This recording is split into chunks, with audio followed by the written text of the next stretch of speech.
Clock tower എവിടെ എന്ന് ചിന്തിക്കുന്നുണ്ടാവും. ഇവിടെ ഞാൻ രണ്ടാം തവണയാണ്.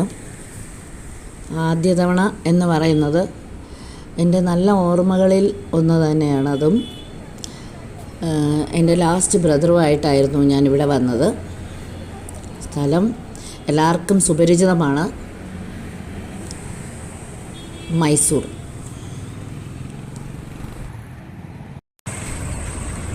ഹായ്, ഹലോ, എല്ലാവർക്കും നമസ്കാരം. നമ്മളിപ്പോൾ മൈസൂർ പാലസിൻ്റെ ഫ്രണ്ടിലാണ്. അതിന് മുമ്പിലുള്ള ഒരു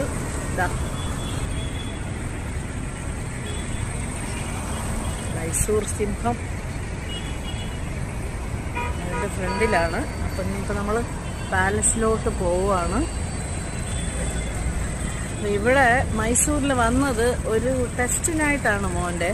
അപ്പോൾ വരുമ്പോഴും നല്ല യാത്രയായിരുന്നു. ഒരു പ്രൈവറ്റ് ബസ്സിനാണ് ഞങ്ങൾ വന്നത്. വണ്ടിയൊന്നും എടുത്തില്ല, കാരണം അത് ഓയോ അല്ലേ കഴിഞ്ഞിട്ടാണ് നമ്മൾ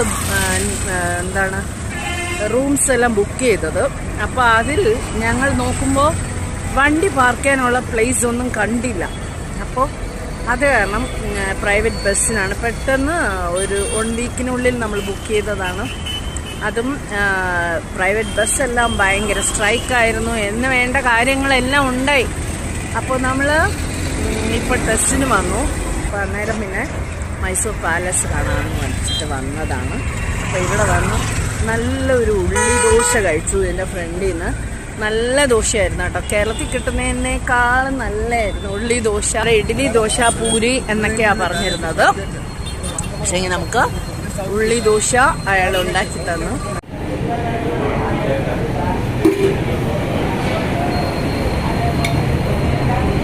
താങ്ക് യു.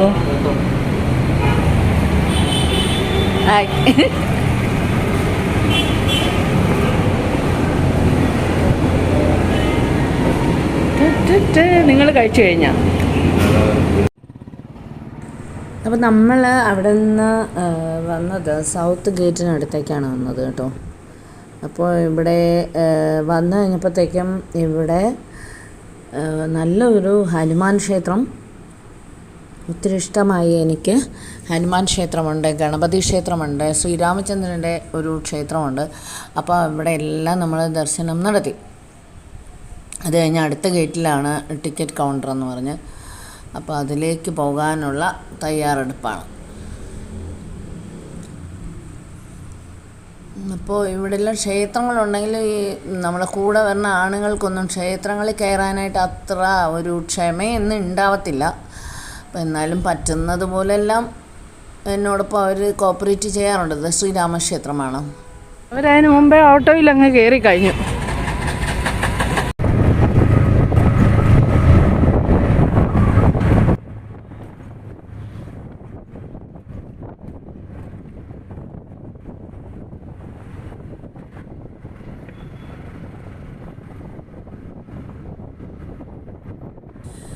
നമ്മൾ സൗത്ത് ഗേറ്റിൻ്റെ അവിടെ എല്ലാം ടിക്കറ്റ് എടുക്കുന്നത് നെക്സ്റ്റ് ഗേറ്റിലാന്ന് പറഞ്ഞു. അപ്പോൾ അത് കാരണം ഞങ്ങൾ അവിടെ നിന്ന് ചോദിച്ചിട്ട് നെക്സ്റ്റ് ഗേറ്റിലേക്ക് ഒരു ഓട്ടോയിലാണ് സഞ്ചരിച്ചത്. ഓട്ടോക്കാരന്മാരും എല്ലാം നല്ലതാണ്.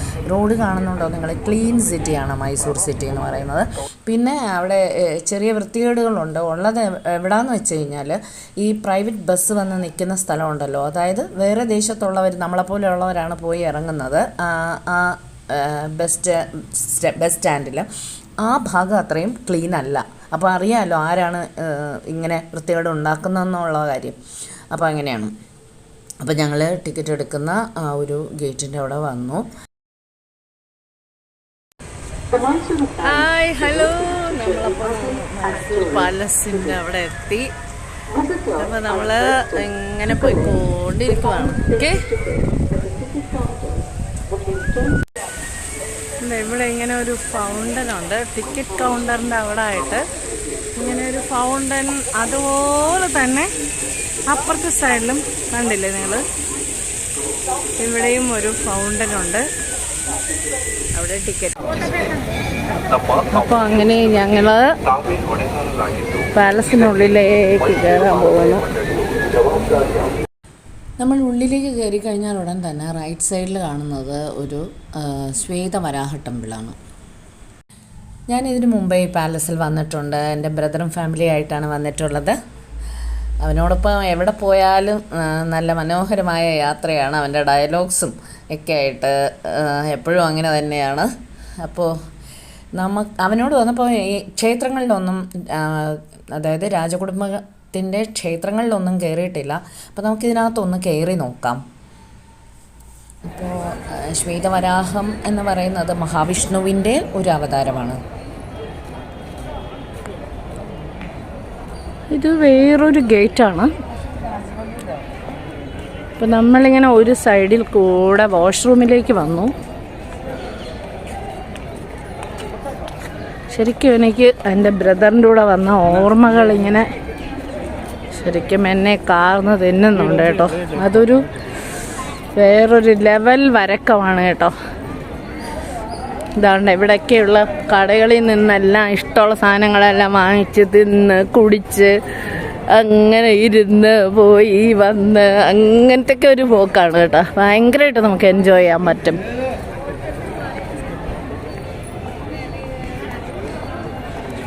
അപ്പോൾ ഇപ്പോൾ സുരേഷ് ഏട്ടൻ അവിടെ ഫ്രണ്ടിൽ വരാഹ ടെമ്പിളിൻ്റെ ഫ്രണ്ടിൽ അവിടെ ഇരിപ്പുണ്ട് തൊഴുതിട്ട്. അപ്പം ഞങ്ങൾ ഇങ്ങോട്ടേക്ക് ഞാനും മോനും കൂടെ നടന്ന് വന്നു.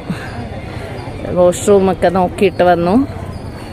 അപ്പോൾ ഞാൻ പറഞ്ഞില്ലേ ഇവിടെയൊക്കെ വന്നിരുന്ന ഓർമ്മകൾ ഇങ്ങനെ.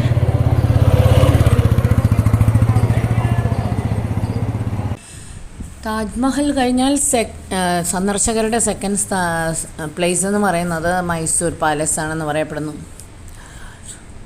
അപ്പോൾ ഇവിടെ ഇന്ത്യയിലെ 4 ഗോത്രങ്ങളുടെ വാസ്തുശില്പങ്ങൾ സമന്വയിപ്പിച്ചാണ് ഹിസ്റ്ററിയിൽ നമ്മൾ പഠിച്ചിട്ടുണ്ട് മൈസൂർ പാലസ് നിർമ്മിച്ചിരിക്കുന്നതെന്ന്. ഹിന്ദു, ഗോത്തിക്, രജപുത്രസിൻ്റെയും പിന്നെ മുസ്ലിംസിൻ്റെയും വാസ്തുവിദ്യകൾ സമന്വയിപ്പിച്ചാണ് ഈ പാലസിൻ്റെ നിർമ്മാണം. ഞാൻ കൂടുതൽ ഹിസ്റ്ററിയിലേക്കൊന്നും പോകുന്നില്ല.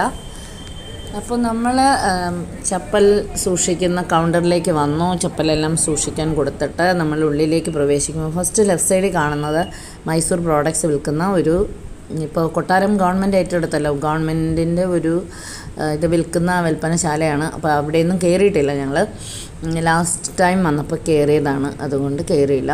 അപ്പോൾ നമ്മൾ അതിൻ്റെ വരാന്തയിലൂടെ നടന്ന് കൊട്ടാരത്തിനുള്ളിലേക്ക് പ്രവേശിക്കുകയാണ് കേട്ടോ.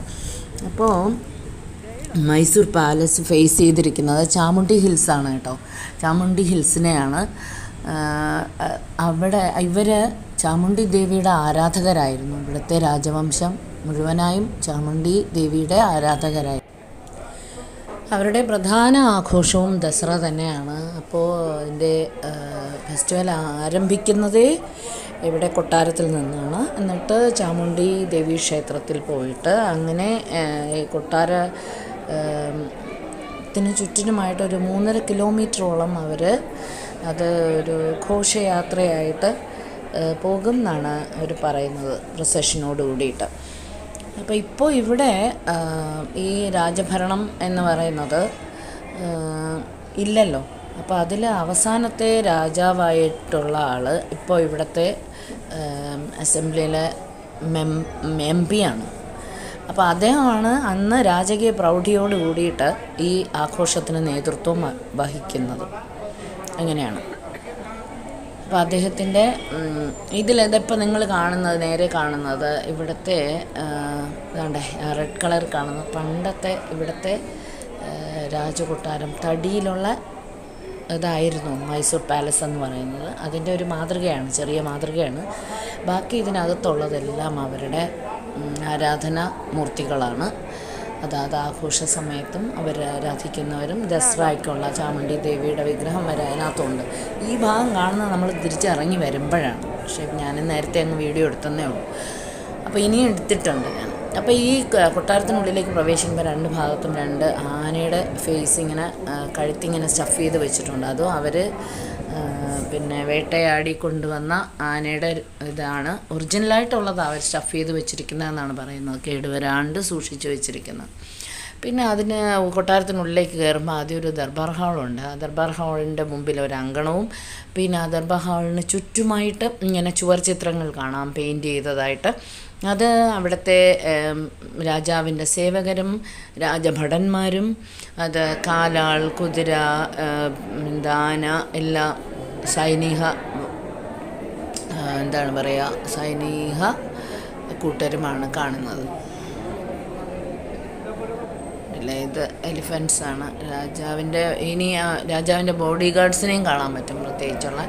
അപ്പോൾ അങ്ങനെ ഒത്തിരി ചുവർ ചിത്രങ്ങളാണ് അന്നത്തെ കാലത്തെ. പിന്നെ അവരാഘോഷിക്കുന്ന ആഘോഷങ്ങളും ഫെസ്റ്റിവൽസും ഈ നവരാത്രി പൂജകളും അങ്ങനെ ദുർഗാ പൂജ, പിന്നെ ശ്രീകൃഷ്ണ ജയന്തി, ഇങ്ങനത്തെ ആഘോഷങ്ങളും ഒക്കെ ഉണ്ട്.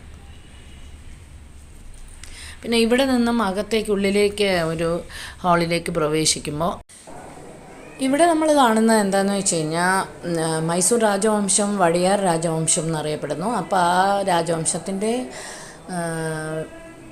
പിക്ചേഴ്സാണ്. അത് വരച്ച ചിത്രങ്ങളുമുണ്ട്, ഫോട്ടോസുമുണ്ട്. പിന്നെ അവരുടെ രാജഭരണം ഏൽക്കുമ്പോഴുള്ള ചിത്രങ്ങളും ഉപനയന ചിത്രങ്ങളും പിന്നെ അവരുടെ മാരേജ് ഫങ്ഷൻ്റെ ചിത്രങ്ങളും അങ്ങനെയൊക്കെയുണ്ട്. കൂട്ടത്തിൽ നമ്മുടെ രാജാ രവിവർമ്മയുടെ ഒരു ചിത്രവും ഞാൻ കണ്ടു. അദ്ദേഹം വരച്ച ഒരു ചിത്രവും ഞാൻ കണ്ടു.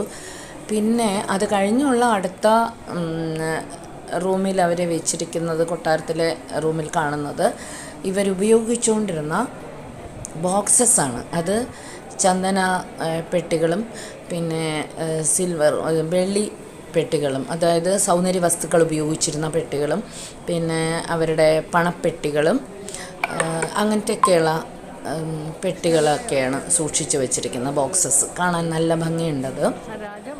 രാജവംശത്തിലെ ലാസ്റ്റ് ഭരണാധികാരി എന്ന് പറയുന്നത് ഇതാണ് കേട്ടോ, കൃഷ്ണരാജ വടയാറാണ് കേട്ടോ. പിന്നെ ഇത് അവരുടെ ഉപനയന ചിത്രം ഞാൻ പറഞ്ഞില്ലേ, അങ്ങനെയൊക്കെയുള്ള ഭംഗിയുള്ള കുറേ ചിത്രങ്ങളാണ്.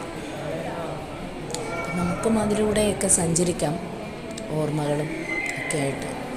അവരുടെ രാജകീയ ഓർമ്മകൾ, അവരുടെ ഫങ്ഷൻസും എല്ലാം നമ്മുടെ മനസ്സിലൂടെ അപ്പോൾ ഇങ്ങനെ പാസ് ചെയ്ത് പോകും എന്നുള്ളതാണ്.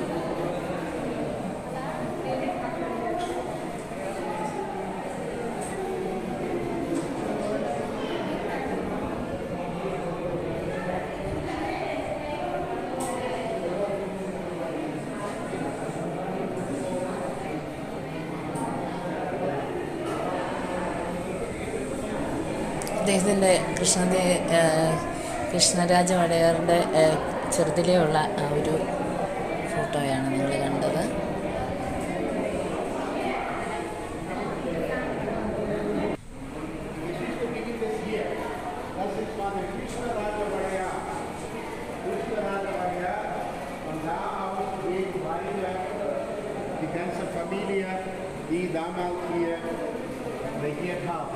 Hier 1792 bis 1860 dieser Maharaja hier regierte.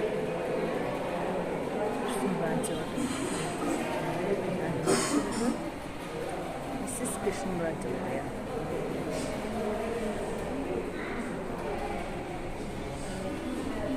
Amaraja Vadayar.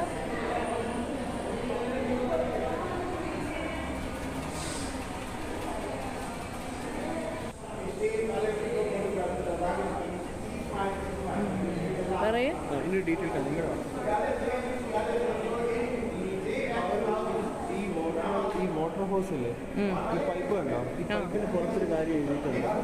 ഇത് ഈ കാലഘട്ടത്തിൽ ചെയ്തതല്ല, നമ്മുടെ കാലഘട്ടത്തിൽ ചെയ്തതല്ല. അതൊക്കെ മേരി വെതർ ലണ്ടൻ. അതിൻ്റെ പുറത്ത് നമുക്ക് സൂം ചെയ്ത് നോക്കുകയാണെങ്കിൽ കാണാൻ പറ്റും.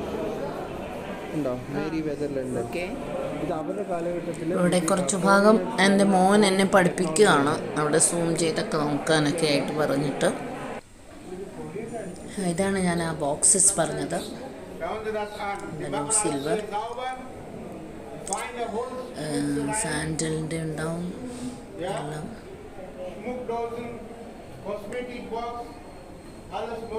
അതൊക്കെ ഇപ്പോൾ നീറ്റാക്കി അവർ എന്താണ് ഏതാണ്ട് പോളിഷ് ചെയ്ത് നീറ്റാക്കിയൊക്കെ വെച്ചുകൊണ്ടേ ഇരിക്കുന്ന അവരുടെ ഓർണമെന്റ് ബോക്സസ്, കോസ്മെറ്റിക് ബോക്സസ് എല്ലാമാണ് അത്. താലപ്പൊലി മെസ്സേജ്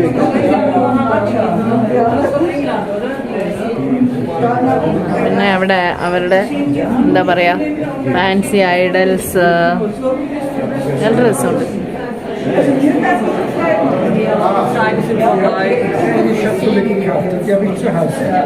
ഇപ്പോൾ ഈ നടുക്ക് വരെ നടക്കാൻ സമ്മതിച്ചതെന്ന് തോന്നുന്നു.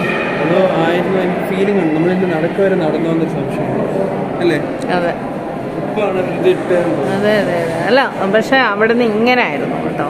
ഇവിടെ നിന്ന് ഇങ്ങനെ നടന്നു വരാം ഡയറക്റ്റായിട്ട്. അന്ന് നമ്മൾ സംസാരിക്കുന്നത് എന്താണെന്ന് വെച്ചാൽ കഴിഞ്ഞ പ്രാവശ്യം വന്നപ്പോൾ നമുക്ക് ഡയറക്റ്റായിട്ട് ഇതിങ്ങനെ ചുറ്റി കാണാമായിരുന്നു ആ ദർബാർ ഹോള്. പക്ഷേ ഇപ്പോൾ അത് അവർ ബ്ലോക്ക് ചെയ്ത് വെച്ചിട്ട് ഒരു ഭാഗത്തൂടെ കയറിയിട്ട് വേറൊരു ഭാഗത്തൂടെ ഇങ്ങനെ ഇറങ്ങി പോകുന്ന രീതിയിലാണ് ചെയ്തിരിക്കുന്നത്.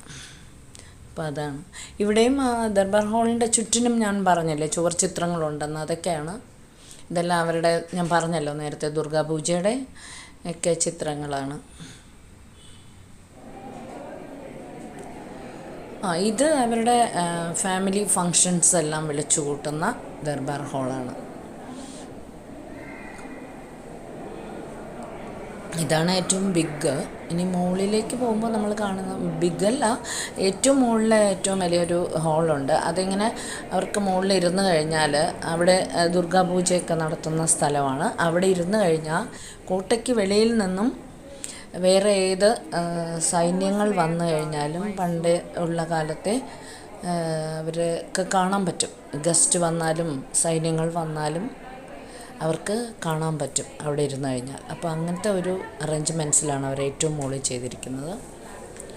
ഇടയ്ക്ക് വേറൊരു ഹാളുണ്ട്. അവിടെ ഇങ്ങനെ കലാപരിപാടികൾ, നൃത്തം, സംഗീതം ഒക്കെ കണ്ടില്ലേ, അത് ചാരിയട്ടൊക്കെ.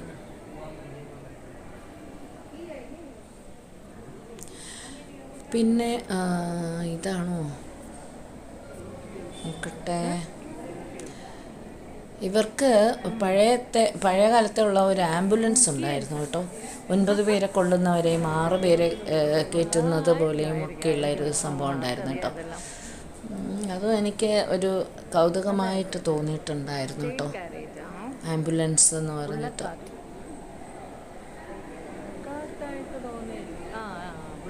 ഇത് ഇവരുടെ കാളവണ്ടികളും കുതിരവണ്ടികളും ഒക്കെയാണ്.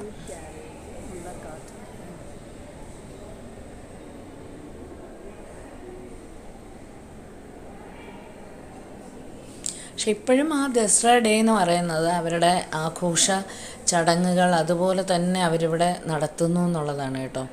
ഇപ്പോൾ ഇപ്പോഴത്തെ ആ ഒരു രാജവംശത്തിലെ രാജാവ് രാജകീയ പ്രൗഢിയോടുകൂടി നടത്തുക എന്നൊക്കെ പറഞ്ഞാൽ അതൊരു വിശേഷം തന്നെയാണ്. 9 സീറ്റ് കാരേജ്.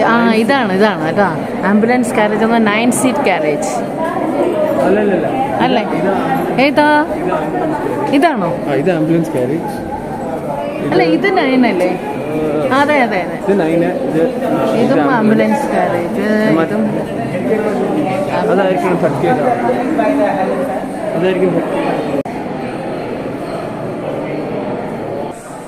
അപ്പോൾ ഇനി നമ്മളിവിടെ നിന്ന് ഇങ്ങനെ സഞ്ചരിച്ചു കൊണ്ടിരിക്കുന്നു. ഹോള് കഴിഞ്ഞാൽ ഇങ്ങോട്ടേക്ക് ഒരു അകത്തളം പോലെയാണ്, അങ്കളം പോലെ. കൊട്ടാരത്തിൻ്റെ മിഡിൽ ഭാഗം എന്ന് പറയുന്നത്.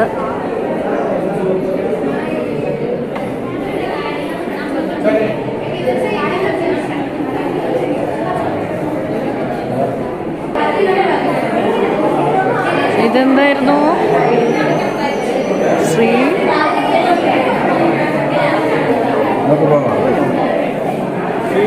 ജന്മാഷ്ടമി. ശ്രീകൃഷ്ണ ജന്മാഷ്ടമി പ്രോസഷൻ അല്ലേ?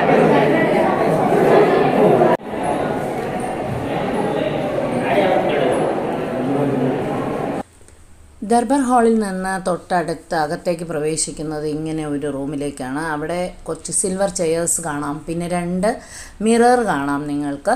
അപ്പോൾ സിൽവർ ചെയേഴ്സിൻ്റെ അതിൽ കണ്ടില്ലേ, വലിയ ചെയറിൻ്റെയൊക്കെ അവിടെ രാജകീയ സിംബലായ സിംഹം കാണാൻ പറ്റും. ഇത് രാജാവിൻ്റെ വിശിഷ്ടാതിഥികൾക്ക് മറ്റ് രാജാക്കന്മാർ അദ്ദേഹത്തിന് സന്ദർശിക്കാൻ വരുമ്പോൾ ഇരിക്കാനായി ഉപയോഗിക്കുന്ന ചെയേഴ്സാണ്. ഈ കണ്ണാടികളുടെ പ്രത്യേകത എന്തെന്നാൽ നമ്മൾ അതിലൂടെ നോക്കുമ്പോൾ നമ്മുടെ വികട രൂപമായിരിക്കും അതിൽ കാണുക, അതാണ്. അപ്പോൾ അതൊരു എന്താ പറയുക, ഫണ്ണി മിററായിട്ടാണ് പറയുന്നത്. അപ്പോൾ ഇവിടെ നിന്ന് നമ്മൾ പുറത്തിറങ്ങുന്നത് നേരത്തെ കയറിയ അതേ സ്ഥലത്ത് തന്നെയാണ്, അതായത് ദർബാർ ഹാളിൻ്റെ പുറമേയുള്ള ഓപ്പൺ അങ്കണത്തിൻ്റെ ഒരു ഭാഗത്തായിട്ടാണ്. പിന്നെ ഇവിടുന്ന് ഇവിടെ ചുറ്റിനും നമ്മൾ നേരത്തെ പറഞ്ഞതുപോലെ തന്നെയാണ് ചുവർ ചിത്രങ്ങൾ വരച്ചതും പെയിൻറ്റ് ചെയ്തതുമായിട്ടുള്ളതൊക്കെയാണ് കാണുന്നത്. വരച്ചതല്ല, പെയിൻറ്റ് ചെയ്തതായിട്ടുള്ളതാണ് കാണുന്നത്. പിന്നെ ഞാൻ ആ വെള്ളി ചെറിയ ചെയർ കണ്ടപ്പോൾ ഞാൻ എന്താ വിചാരിച്ചതെന്നറിയോ, ആക്ച്വലി ഇവിടുത്തെ ലാസ്റ്റ് ഭരണാധികാരി എന്ന് പറയുന്നത് കൃഷ്ണരാജ വടയാറായിരുന്നു. അപ്പോൾ അദ്ദേഹത്തിന് 5 വയസ്സുള്ളപ്പോഴാണ് ഇവിടുത്തെ ഭരണം ഏറ്റെടുക്കുന്നതായിട്ട് പറയുന്നത്. അപ്പോൾ അദ്ദേഹത്തിന് ഇരിക്കാനുള്ളതായിരിക്കും ആ കുട്ടി ചെയറെന്ന് ഞാൻ വിചാരിച്ചു മനസ്സിൽ. ഞാൻ പറഞ്ഞല്ലോ, ഇതിനകത്ത് നമ്മൾ ഇതൊക്കെ കാണുമ്പോൾ ആ രാജവംശത്തിലൂടെ നമ്മൾ യാത്ര ചെയ്യും എന്നുള്ളതാണ്. ആ മെമ്മറീസ് എല്ലാം നമ്മുടെ മനസ്സിലിങ്ങനെ പോകും, ആ കാലഘട്ടത്തിൻ്റെ ഓർമ്മകൾ. അപ്പോൾ ഞാൻ ആ ചെറിയ ചെയർ കണ്ടപ്പോൾ ഞാൻ വിചാരിച്ചു കൃഷ്ണരാജ വടയാർക്ക് ഇരിക്കാനുള്ളതായിരിക്കും കുഞ്ഞ് സിൽവർ എന്ന്. പക്ഷേ അങ്ങനെയല്ല, അവിടെ ഉണ്ട് വിസിറ്റേഴ്സിന് ഇരിക്കാനുള്ള ചെയറാണെന്ന്. പിന്നെ ഇതെല്ലാം കണ്ടു കഴിഞ്ഞാൽ നമുക്ക് പുറത്തേക്ക് ഇറങ്ങിയിട്ട് അടുത്ത നിലയിലേക്ക് പോവുകയാണ് ചെയ്യുന്നത്. ഇത് നേരത്തെ ഞാൻ പറഞ്ഞിരുന്നല്ലോ, ഒരു ഫസ്റ്റ് ഫ്ലോർ നമ്മളിങ്ങനെ കവർ ചെയ്ത് വെളിയിൽ ഇറങ്ങി വരുമ്പോഴത്തേക്ക് കാണുന്ന എന്താണ്, ആദ്യം പഴയ കൊട്ടാരത്തിൻ്റെ തടിയിൽ തീർത്ത മാതൃക കാണാം. പിന്നെ ബാക്കി ഇതെല്ലാം ദുർഗാപൂജയ്ക്കുള്ള ബിംബങ്ങളും അവരാരാധിച്ചിരുന്ന വിഗ്രഹങ്ങളും, പിന്നെ രാജാവ് പല വിദേശ രാജ്യങ്ങളിലും പോകുമ്പോൾ അവിടുത്തെ ഗിഫ്റ്റുകളും, രാജാവിന് കിട്ടുന്ന ഗിഫ്റ്റുകളും, പിന്നെ അവിടുത്തെ സ്പെഷ്യാലിറ്റി എന്താണോ അത് കൊണ്ടുവരുന്നതാണ്. അതൊക്കെയാണ് അവരിവിടെ ഇതിനകത്ത് പ്രദർശനത്തിനായിട്ട് വെച്ചിരിക്കുന്നത്. അവിടെ നിന്ന് നമ്മൾ നെക്സ്റ്റ് ഫ്ലോറിലേക്കാണ് പോകുന്നത്. നെക്സ്റ്റ് ഫ്ലോർ എന്ന് പറയുമ്പോൾ അടുത്ത നിലയിലേക്ക് ആ പടികൾ കണ്ടോ നിങ്ങൾ, ഇങ്ങനെ ഒരു മെറ്റൽ കൊണ്ട് കണക്ട് ചെയ്തിരിക്കുന്നത് കണ്ടോ. അപ്പോൾ അത്രയും സ്ട്രോങ് ആയിട്ട് അവർ സൂക്ഷിക്കുന്നു എന്നുള്ളതാണ്. പിന്നെ ഓരോ നിലയിൽ കയറുമ്പോഴും ഇങ്ങനെ ഓരോ മിറർ വെച്ചേക്കും കേട്ടോ. അപ്പോൾ അതിൻ്റെ ഫ്രണ്ടിലൊക്കെ നിന്ന് ഫോട്ടോ എടുക്കാനായിട്ട് ഭയങ്കര തിരക്കാണ് ആൾക്കാരുടെ. പിന്നെ അങ്ങനെ വരുമ്പോഴാണ് നമ്മളിവിടെ പുറത്തേക്ക്, അതായത് ഏറ്റവും മുകളിലുള്ള ഫ്ലോറിന് മുമ്പായിട്ട് ഇങ്ങനെ കൃഷ്ണരാജ വടയാറുടെ ഒരു പ്ലാസ്റ്റർ ഓഫ് പാരീസിലെ ആ കൊട്ടാരത്തിൽ തന്നെ ഒരു കലാകാരൻ നിർമ്മിച്ച ഒരു രൂപം കാണാം. ഏറ്റവും ലാസ്റ്റ് ഭരണാധികാരിയായിരുന്നു അദ്ദേഹമായിരുന്നല്ലോ. അദ്ദേഹമാണ് 5 വയസ്സിൽ ഇവിടെ ഭരണം ഏറ്റെടുത്തത്. അങ്ങനെ കൃഷ്ണരാജ വടയാർ അദ്ദേഹത്തിൻ്റെ പ്രധാനപ്പെട്ട ഒരു സേവകൻ്റെ രൂപമാണ് അടുത്ത് കാണുന്നത്. അത് പ്ലാസ്റ്റർ ഓഫ് പാരീസിലല്ല, അല്ലാതെ ഉണ്ടാക്കിയിരിക്കുന്നതാണ് അവർ. ഇതാണോ അങ്ങനെ. എന്നിട്ട് നമ്മൾ പുറത്തേക്ക് ഇറങ്ങുന്നത് പൊതുജനങ്ങൾക്കായി രാജാവ് കമ്മ്യൂണിക്കേഷൻ ചെയ്യുന്ന സ്ഥലമാണ്. പിന്നെ അവിടുത്തെ കണ്ടോ പെയിൻറ്റിങ്സ് എല്ലാം, നിങ്ങൾ പെയിൻറ്റിങ്സ് ഫോട്ടോ രൂപത്തിലൊക്കെ വെച്ചിരിക്കുന്നത് അവരുടേതായ രാജകീയ ഫങ്ഷൻസും അല്ലാണ്ട് അവരുടെ പൂജകളും, പിന്നെ ഭഗവാന്മാരുടെ തന്നെ പല അവതാര പടങ്ങളും ആണ് അവർ കൊത്തുപണിയായിട്ട് ചെയ്തിരിക്കുന്നതും. ദശാവതാരവും അങ്ങനെ എല്ലാം ഉണ്ട്. സരസ്വതി, മഹാലക്ഷ്മി എല്ലാ രൂപങ്ങളും, ദുർഗാദേവിയുടെ ഒക്കെ രൂപങ്ങളെല്ലാം ഇങ്ങനെ അതിൻ്റെ സീലിങ്ങിലും ഒക്കെ ഇങ്ങനെ കൊത്തുപണിയായിട്ടൊക്കെ ചെയ്തിട്ടുണ്ട്, വരച്ചിട്ടുണ്ട്. അങ്ങനെയൊക്കെയുള്ള ഒരു വലിയ ഹാളാണ്, ദർബാർ ഹാളാണ്. അവിടെ നിന്നാണ് രാജാവ് പൊതുജനങ്ങളോട് കമ്മ്യൂണിക്കേറ്റ് ചെയ്യുന്നത്. അത് കാണാൻ പറ്റും നമുക്ക്. അവിടെ ഇരിക്കുമ്പോൾ തന്നെ, ആ ഹാളിലിരിക്കുമ്പോൾ തന്നെ ആ ഗേറ്റിൽ നിന്ന് വരുന്ന ആൾക്കാരെ നമുക്ക് കാണാൻ പറ്റും. പണ്ട് ശത്രുക്കൾ വരുമ്പോഴും ഒക്കെ അവർ മനസ്സിലാക്കിയിരുന്നതും കണ്ടിരുന്നതും ഗസ്റ്റ് വരുമ്പോൾ കാണുന്നതും ഒക്കെ ഇവിടെ ഇരുന്നിട്ടാണെന്നാണ് പറയുന്നത്. പിന്നെ ദസറ സമയത്ത് അവർ കൂടുന്നത് കണ്ടില്ലേ, ഇങ്ങനെ ഡയറക്റ്റായിട്ട് കമ്മ്യൂണിക്കേറ്റ് ചെയ്യാനായിട്ട് പറ്റും. കോട്ടവാതിലിൽ നിന്ന് വരുന്നത് കാണാൻ പറ്റും. എലിഫൻറ്റ് ഗേറ്റ് എന്നാണ് ഇതിന് പറയുന്നത് കേട്ടോ. ഇതിൻ്റെ ഗേറ്റിന് എലിഫൻസിൻ്റെ പിക്ചറുണ്ട്. ഞാൻ അത്ര ദൂരം അവിടെ പോയില്ല, ഗേറ്റിൻ്റെ അവിടെ. വേണമെങ്കിൽ പോകാമായിരുന്നു, പക്ഷേ നല്ലൊരു ക്ലൗഡി അന്തരീക്ഷമായിരുന്നു. പക്ഷേ ഭയങ്കര ഹ്യൂമിഡിറ്റി ആയിരുന്നു. അങ്ങനത്തെ ഒരു ചൂടിൻ്റെയും ഒക്കെയുള്ള ഒരു ഇതായിരുന്നു കാലാവസ്ഥ. വെയിലില്ലായിരുന്നു അധികം. ഒരു കാര്യം പറയാൻ മറന്നു ഞാൻ. ആ ദസറയുടെ കാര്യമൊക്കെ പറഞ്ഞപ്പോൾ പറയാൻ വിട്ടുപോയി. നമ്മുടെ മൈസൂർ പാക്ക് സ്വീറ്റ് ഉണ്ടല്ലോ, അതിൻ്റെ ജനനം എന്ന് പറയുന്നത് മൈസൂർ പാലസിൽ നിന്നാണ് കേട്ടോ. ഇവിടുത്തെ രാജാക്കന്മാരുടെ കുക്കായിട്ടുള്ള ഏതോ ഒരു പേര് മറന്നുപോയി ഞാൻ, മാടപ്പ എന്ന് വരും. മാടപ്പ ഉണ്ടാക്കിയതാണ് കേട്ടോ ആദ്യമായിട്ട് മൈസൂർ പാവ്. ഇവിടെ 1-2 മിററുണ്ട്. നമ്മൾ കയറി വരുമ്പോൾ കണ്ടതുപോലെ തന്നെ 1-2 മിററുണ്ട്. ആ മിററിൽ നിന്ന് നമ്മൾ നോക്കുകയാണെന്നുണ്ടെങ്കിൽ ഈ കണ്ടില്ലേ ചിത്രപ്പണികളുള്ള ഈ തൂണുകളെല്ലാം ഒരേ ലൈനിൽ കാണുമല്ല. നമ്മൾ നോക്കിയാലും ഒരേ ലൈനിൽ തന്നെ തോന്നും, പക്ഷെ മിററിൽ കാണുമ്പോൾ അത് കുറച്ചും കൂടി ഒരു ഭംഗിയാണ് കേട്ടോ. അത് 4 റോയിലായിട്ട്, ഞാൻ പറഞ്ഞില്ല ഒരു വലിയ ദർബാർ ഹാളാണിത്. 4 റോയിലായിട്ടാണ് ഇതുള്ളത്. ഇത് നമ്പർ 1 നോക്കിക്കോളൂ. ഇതിപ്പോൾ ഒരു റോയാണ്. Then next second row. അടുത്ത് നോക്കൂ, നെക്സ്റ്റ് ഒരു 3rd റോ ആയിട്ട് നമുക്ക് പറയാൻ പറ്റും. ഇനിയും ഒരു റോയും കൂടെ ഉണ്ട്. അപ്പോൾ അതാ ഞാൻ പറഞ്ഞേ 4 റോ ഉണ്ട്. അപ്പോൾ അത്ര വലിയൊരു ഹാളാണത്. അപ്പോൾ അവിടെ 2 മിറർ വെച്ചിട്ടുണ്ട്. നല്ല ഭംഗിയാണ്.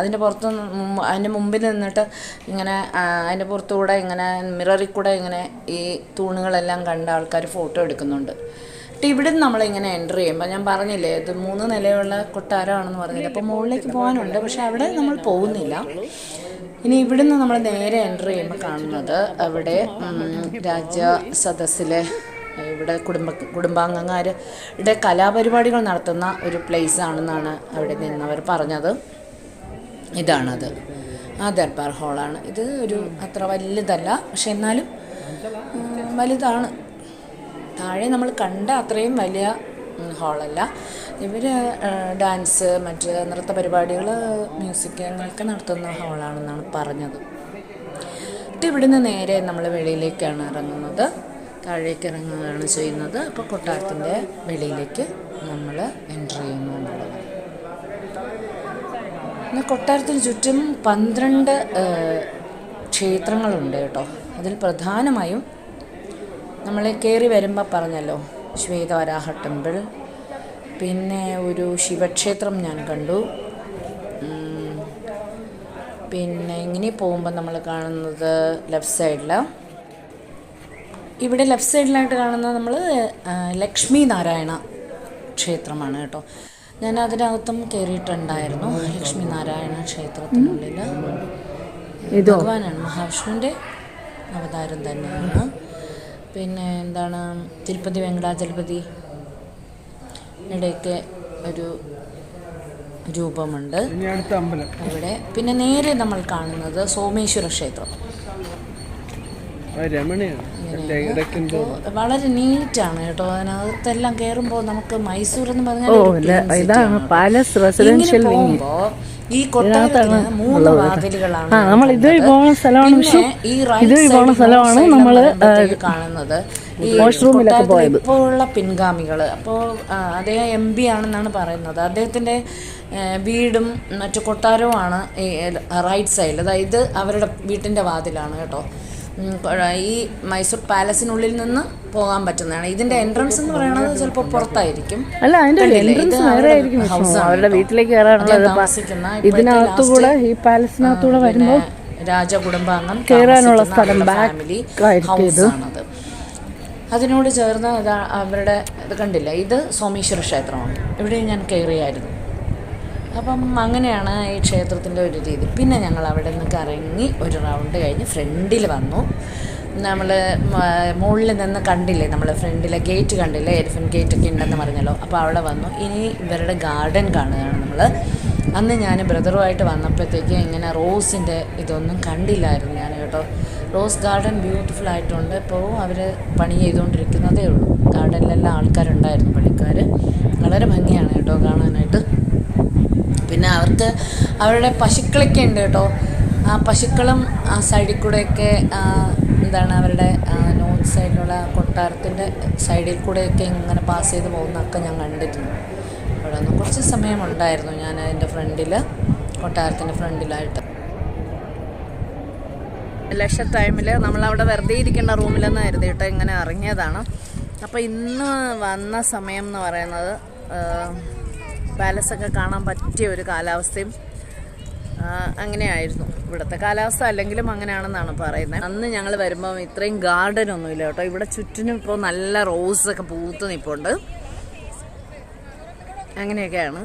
പിന്നെ ഞങ്ങൾ ഇവിടെ വന്ന് താമസത്തിനടുത്ത് ഒരു അപ്പാർട്ട്മെൻറ്റും അങ്ങനെ തന്നെയാണ്. അവിടെയും നല്ലൊരു കോളനി പോലെയാണ് കേട്ടോ. അടുത്ത ഒരു മലയാളി ഫാമിലിയാണ്, എറണാകുളത്തുള്ള ഒരു ഫാമിലിയുടെ വീട്. അവർ ഒരു 60 years അവിടെ ഒരു പ്ലോട്ട് വാങ്ങി അവർ വീട് വെച്ച് താമസിക്കുന്ന ആൾക്കാരാണ്. അപ്പോൾ മൊത്തം ഇവിടെ ഒരു നാട്ടിൻ്റെ ഒരു ഫീലിംഗ് എല്ലാം തോന്നി എനിക്ക് എന്ന് പറഞ്ഞാൽ മതി. ഇവിടെ രംഗനാഥ സ്വാമി ക്ഷേത്രമുണ്ട് കേട്ടോ, മൈസൂരിൽ. അപ്പോൾ അവിടെ ഒന്ന് കാണണം എന്നുണ്ടായിരുന്നു, പക്ഷെ പറ്റിയില്ല കേട്ടോ. ഉണ്ടോ നിങ്ങളിവിടെ ഒരു ടൈഗറിൻ്റെ ഒക്കെ ഉണ്ടോ? ഇത് എവിടെ നോക്കിക്കഴിഞ്ഞാലും ഇങ്ങനത്തെ ഒരു എംബ്ലം കാണാം കേട്ടോ, ടൈഗറിൻ്റെ ഒക്കെ ഉണ്ടോ നിങ്ങൾ? ഇതാണ്ട് ഇവിടെ ഒരു വലിയ ടൈഗറിൻ്റെ എംബ്ലം കണ്ടോ? ടിപ്പു സുൽത്താനെ മൈസൂർ ടൈഗർ, മൈസൂർ ലയൺ എന്നൊക്കെയല്ലേ അറിയപ്പെടുന്നത്. എല്ലാ വാതിലിൻ്റെ അവിടെയും ഇതാ ഇവിടെയുണ്ട് ടൈഗർ ഇങ്ങനെ വെച്ചിട്ടുണ്ട്. ഇതാ ഈ ഭാഗത്തുമുണ്ട് ടൈഗർ ഗ്രൗണ്ടിൻ്റെ. ഇതാണ്ടോ പശുക്കൾ ഇതാ ഇവിടെ ഇങ്ങനെ ക്യൂ ആയിട്ട് പോകുന്നുണ്ട്. കണ്ടോ നിങ്ങൾ? കാണുന്നുണ്ടോ? അവരങ്ങ് പോയി കേട്ടോ. ഇതാണ്ടോ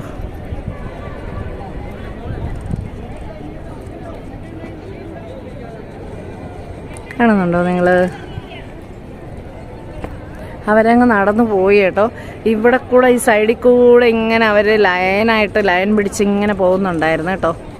അപ്പോഴാണ് ഞാൻ ഇതെടുത്തത്. കണ്ടോ ദൂരെ അതേ പോകുന്ന ആ കോട്ടയുടെ അടുത്തേക്ക് പോകുന്നുണ്ടോ?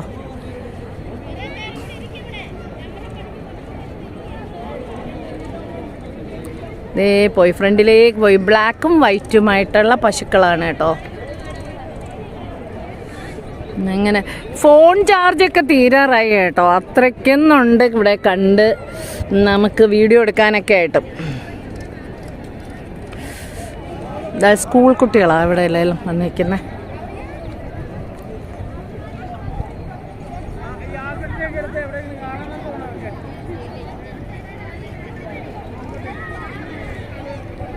ഉണ്ട്. ഇതൊരു ക്ഷേത്രമാണ്.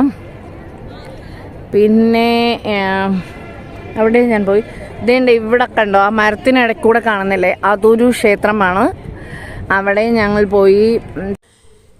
അതിന് മൊത്തം ഇതിനകത്ത് 12 ക്ഷേത്രങ്ങളാണ് ഉള്ളത്. അതിൽ പ്രധാനപ്പെട്ടത് ഒരു 3-4 അതാണ് ഞാൻ നേരത്തെ പറഞ്ഞത്. ഞങ്ങൾ പോയതെല്ലാം പറ്റുന്ന സ്ഥലങ്ങളിലെല്ലാം നമ്മൾ ആവുന്നത്ര കവർ ചെയ്തിട്ടുണ്ട്. അപ്പോൾ ഇത്രയൊക്കെ ഉള്ളൂ ഇന്നത്തെ വീഡിയോ, ഞങ്ങളുടെ മൈസൂർ പാലസിൻ്റെ വീഡിയോ. അപ്പോൾ ഇനി ഒരു നല്ല വീഡിയോ ആയിട്ട് കാണുന്നവരേക്കും take care and bye bye. Incredible India. ഇത് എന്താ